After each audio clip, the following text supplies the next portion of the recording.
Hey everybody, Miss Lynch here. This is, what chapter are we on? We are on chapter 6, part 2. I don't know if it's picking up on my microphone at all, but the class next door is listening to Katy Perry for one reason or another. So, it's pretty loud for... Okay, I think it passed. Anyway. Probably can't even hear it to begin with, but I certainly can. Anywho, so this is the second half of chapter 6. Like I said, hopefully you all are ready to go, and I will dive on in. Okay, last time I left off with our loyalists. So the, oh, it's back, okay. All right. The American Revolution had ended. The United States is now in existence, all right? And we left up with the Loyalists talking about those who remained in support of the British Crown during the war. When it ended, they were promised that they would not be reprimanded or persecuted by the new nation of the United States. Okay, so that's where we left off. Now then, we are going to talk about, and I had said that, which is a running theme for us, but the definition of freedom, what it means to different people, how it changes over time. And whenever I left off with the Loyalists, I said that the second half will change tone quite a bit, and we will talk about different groups that had limitations on their liberty at this point in time. Okay, so let us first talk about Indigenous Americans during the war, all right? This slide I have entitled First Americans in the War. That was basically what the old section was entitled. I noticed that they have updated it. So White Freedom, Indian Freedom is the new title. I'd probably still stick with my title if it were me, but anyway. Okay, so if you guys are looking at the 6th edition, I'm on page 179, okay? Okay, so looking at our Indigenous communities that were affected by the war, we know that different groups had different alliances, going back to supporting the French and then supporting the British Crown, supporting American colonists. Okay, so different communities are divided in different ways, okay? Many tried to remain neutral because this was, a European conflict. That makes sense. And about 200,000 people lived east of the Mississippi in 1790. 200,000 first Americans, okay? So 200,000 people, are impacted by this war that's going on, trying to stay out of it. Some people will get involved in it in different ways. Okay, so just depending on where you are, who you're talking to, basically, all right? So we know that our Iroquois nation sided with the British. There was the Iroquois Confederacy that was in place, so they get involved in the war. That's representative of what is going on in the North. We know that the same thing is going on in the South as well. And with American independence, our new governments, well, federal government and state governments, okay, were now being held accountable to voters who coveted Indigenous land, all right? Whenever I talked about the Quebec Act before the American Revolution, whenever settlers in Ohio and Pennsylvania wanted to move west so that they could get Indigenous land, and that put us up against the French in that conflict. Going back to that, but, well, first our colonists, now our, Americans, the emphasis on Indigenous land and the want for it doesn't go away. Okay, so we will see this. We're still talking East Coast at this point, and pretty much throughout the rest of the semester, we'll just see that expand all the way to the West Coast, all right? So this will be a big the beginning of that push. Not even the beginning of that push, it's been going on since the beginning. But anyway, so this is another phase of it, really. Okay, so our voters coveted indigenous land, like I said. Yeah, the Ohio River Valley, like I was just saying, this is still, that area is being contested. So New York, the southern backcountry, which goes down into Pennsylvania, Tennessee, the Virginias, okay? All right, and then in the Treaty of Paris, Britain abandoned indigenous allies, so our Iroquois Confederacy, for example, and ignored their presence, recognizing American sovereignty, wow, blah, blah, blah, east of the Mississippi River. Okay, so all of that indigenous land east of the Mississippi River, it was basically up for grabs legally, okay? So that is the state of things for our first American communities east of the Mississippi River, right after the Revolutionary War and the first stages of nationhood, okay? All right. Okay, so flipping over, let's talk about slavery during the Revolution. Okay, in 1776, the slave population was about 500,000 across the colonies and new states. This represented about 20% of the nation's overall population. And during the Revolution, slavery for the first time became a focus of public debate, right? Going back to that conversation of the idea of liberty and freedom. We're fighting a war for it, but we are literally enslaving people at the same time, okay? Who is free? What is freedom? Okay, so like I said, that definition is always changing. And so this is a representation of that. But so slavery becomes a public debate. Obviously, we know that this will go on for generations until we get up to the Civil War. But it's important to acknowledge that, people were trying to challenge slavery pretty early on, okay? I know I had hit on that before, but anyway, so we'll kind of see more of that debate. Okay, so yeah, like I said, people are talking about it, and during 1773, so before the revolution is actually happening, Benjamin Rush declared slavery as a national crime and said that one day it would bring national punishment, which it will. We will get to that, okay? And so which this goes on with what I've been saying, but by defining freedom as a universal right, the leaders of the revolution devised a weapon that could be used against their own bondage. All right, so that's just what I've been saying. How can you fight for freedom whenever you're actually enslaving humans on the other end of your actions, okay? So this will lead to lots of debate, lots of discussion over the upcoming generations, all right? Okay, so the first steps towards emancipation were called the Freedom Petitions. These were arguments for liberty presented by New England courts and legislatures in the 1770s, and these were petitions brought to the courts by slaves, brought by enslaved African Americans, okay?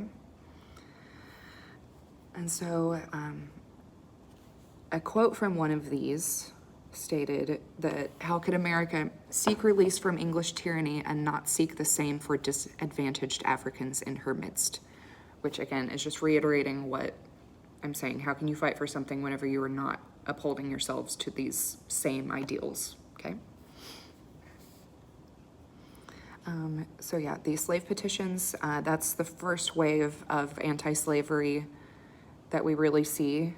So that will go on throughout the 1770s and 1780s. There will also be laws passed during this time in reaction to fugitive slaves. And so while this is going on, there are a lot of advertisements advertising for fugitive slaves, offering rewards to have these people returned to their previous owners. Okay, so you can see that in historical evidence. And there are people coming out of this, slaves who are writing these petitions that we still talk about today as being those first voices of change. Okay, so Phyllis Wheatley, who was an enslaved woman in New England. I forgot exactly. I think she was in Massachusetts. Is that correct? I will not take too much more time looking for this, and it does not say. Anyway, but so we have Phyllis Wheatley. We have people like Lemuel Haynes, who was a minister. He was definitely in Massachusetts. But so we have these voices coming out early on. But yeah, Phyllis Wheatley, if you've never looked, if you are not familiar with her, if you've never heard of her, check her out. Look at her stuff online. She's a very fascinating woman. And on 183, there's a small portrait of her.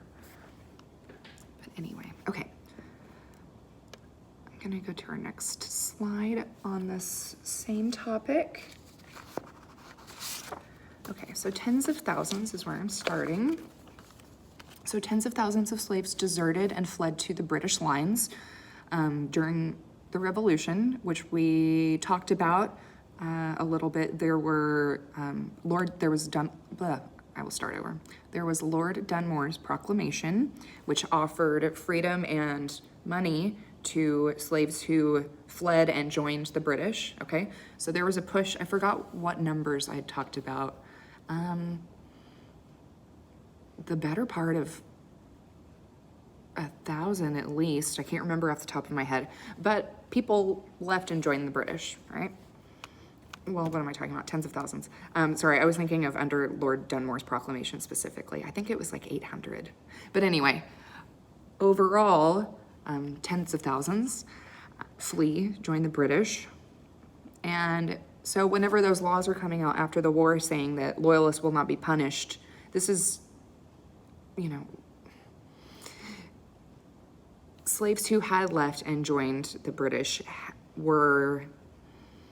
it was believed that, that law would apply to them. We know that it essentially will not, and these people will be returned to slavery, those who stay. But anyway, so those who do not stay, which is what our second bullet point here is about, at the war's end, more than 15,000 African-American men, women, and children left. They accompanied the British and left the United States. A lot of them either went back to England, Nova Scotia, or Sierra Leone, which is in West Africa. And yeah, like I said, so those who stayed were re-enslaved, and even some of those who left were re-enslaved and sent to the West Indies. So this was still heavily troubling, all right? Yeah, and we know that this will just create an even deeper system of slavery in North America. But anyway, so that's happening in the West Indies and other British colonies.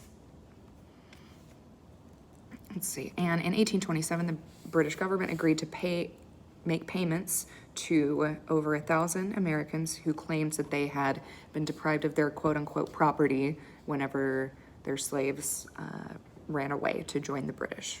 Okay. Okay, so voluntary emancipations.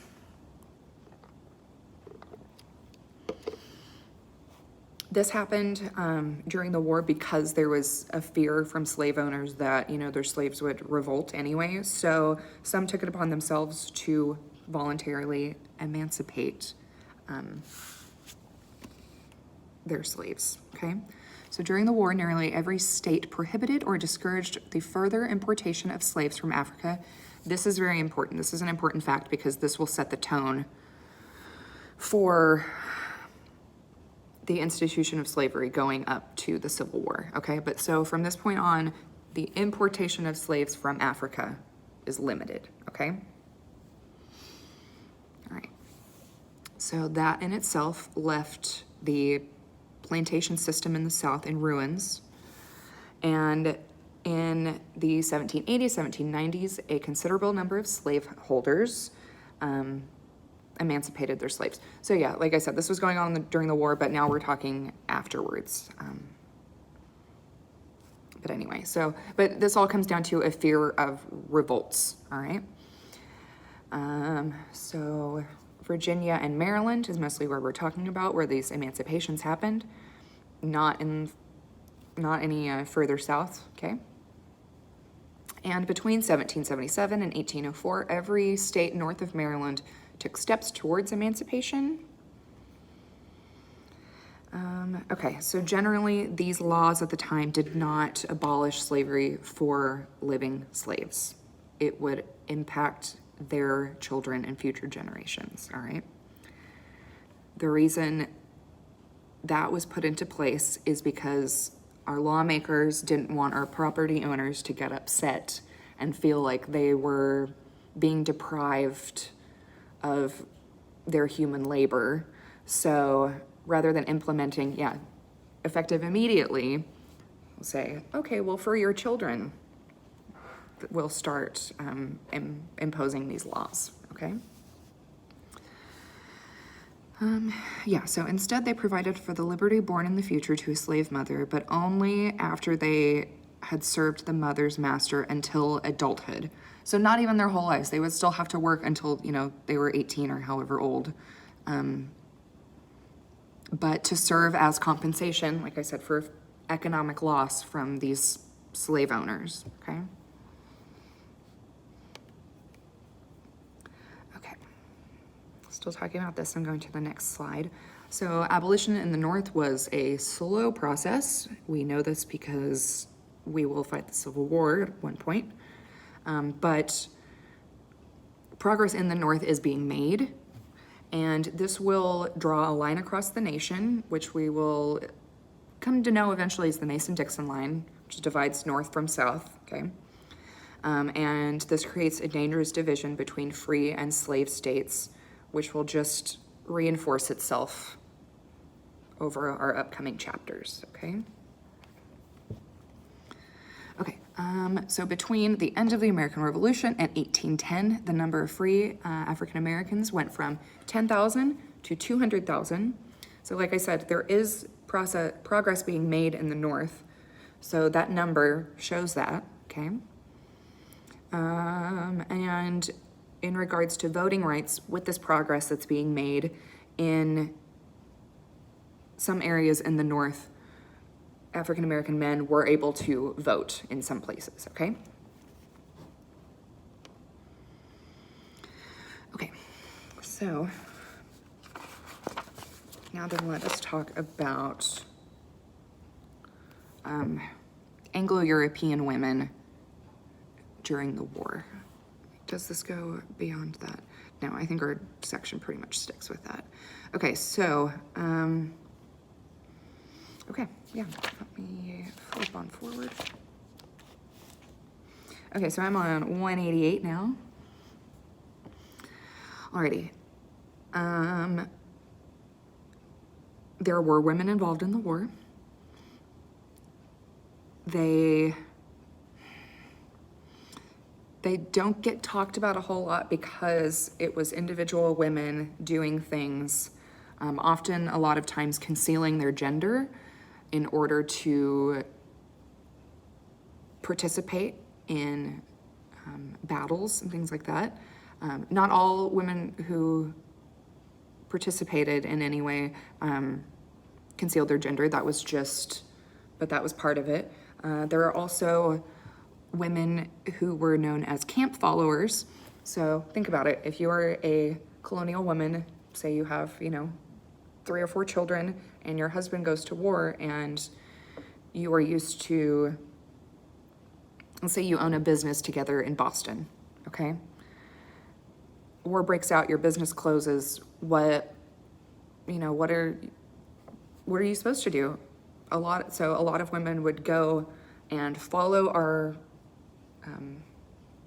the army and stay in the camps, kind of at the end of the line, and work as cooks or laundresses, things like that.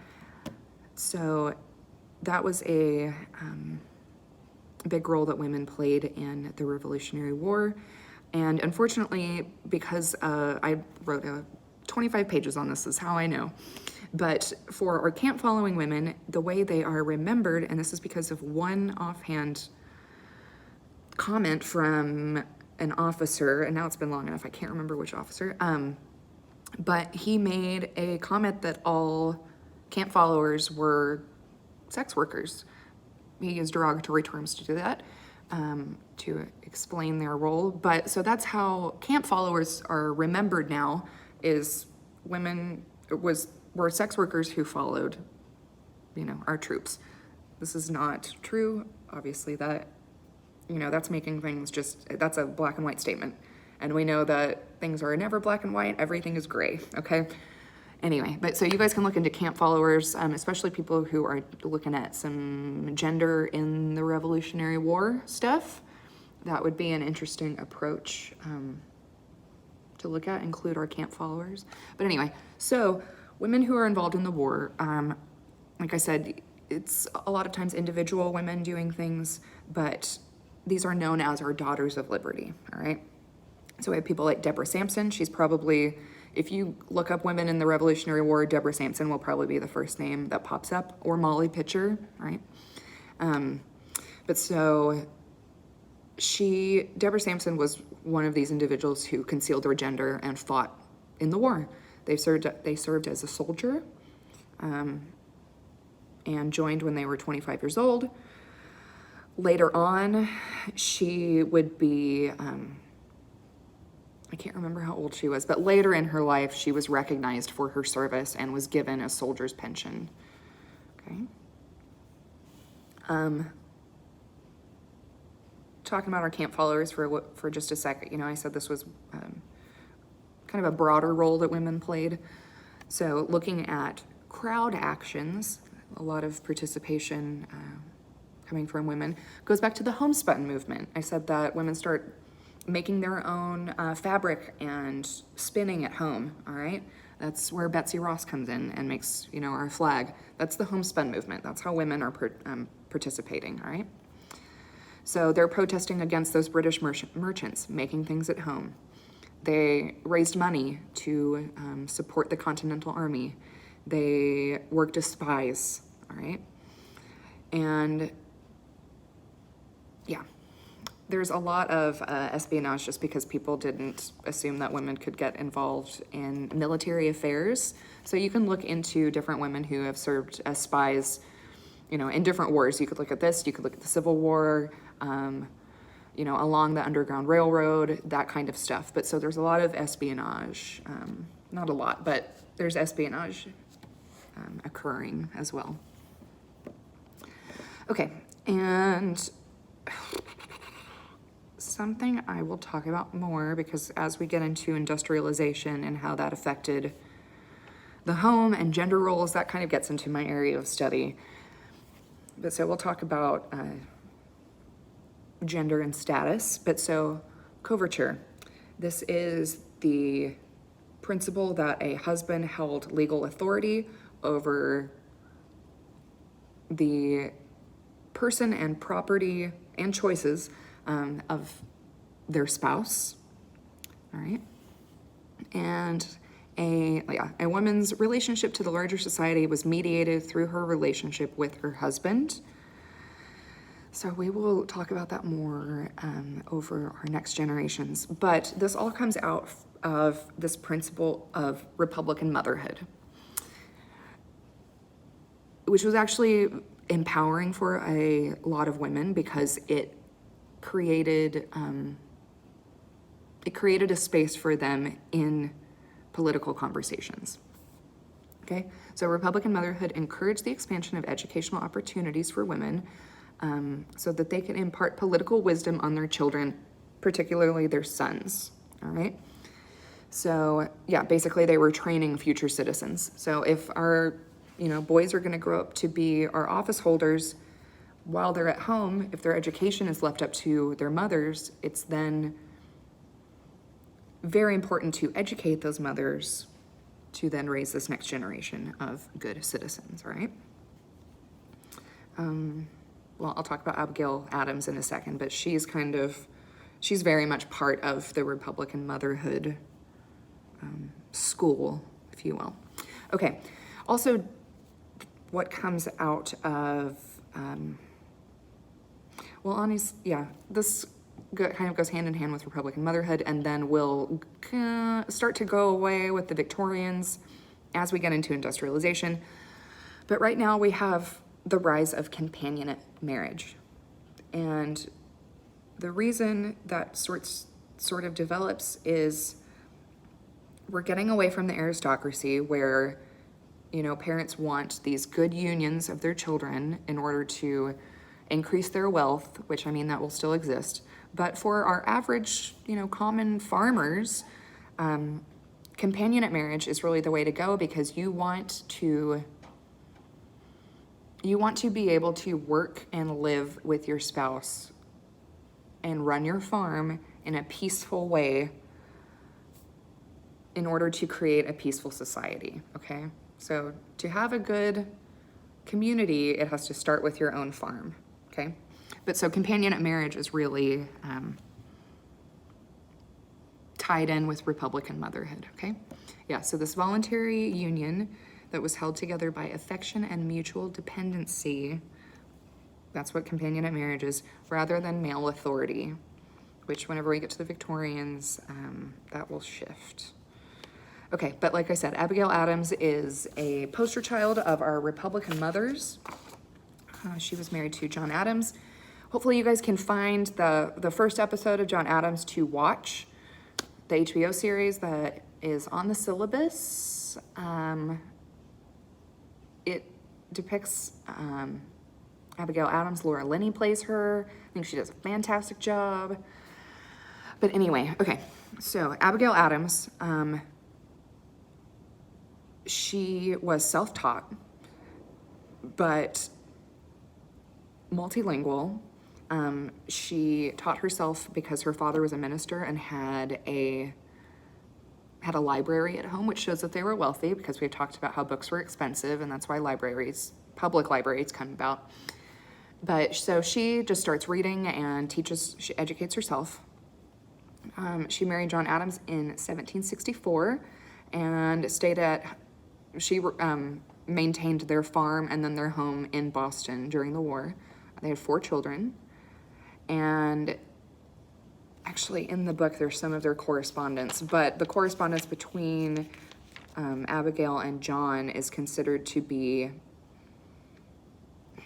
kind of the most important correspondence of that time, because it's really depicting what's going on politically from his end, on the home front from her side of things, okay? Yeah, it's one of the most remarkable correspondences is how it's referred. So she was a keen observer of public affairs, again, tying into that Republican motherhood ideology and women being involved, okay? Yeah, she kept her husband informed of events in Massachusetts and offered opinions. She was really considered to be his advisor, okay? And yes, she was anti-slavery, pro-women's rights, and it's important to know that John Adams was our only founding father that did not own slaves. So I guess that's probably why I like to talk about him more than others. Anywho, but okay, so this is where chapter 6 ends. So we've been talking about, yeah, just that the charged political ideology of the time, these conceptions of liberty and freedom, and who they apply to, basically. So these are all the issues that are in the first stages of our early nationhood. And this will send us into, I guess chapter 7. Yeah, okay. So chapter 7 will be Founding a Nation, 1783 to 1791. This will get more into the nuts and bolts of things, okay? All right, if you guys have any questions, shoot me an email and I will talk to you later. Okay, bye.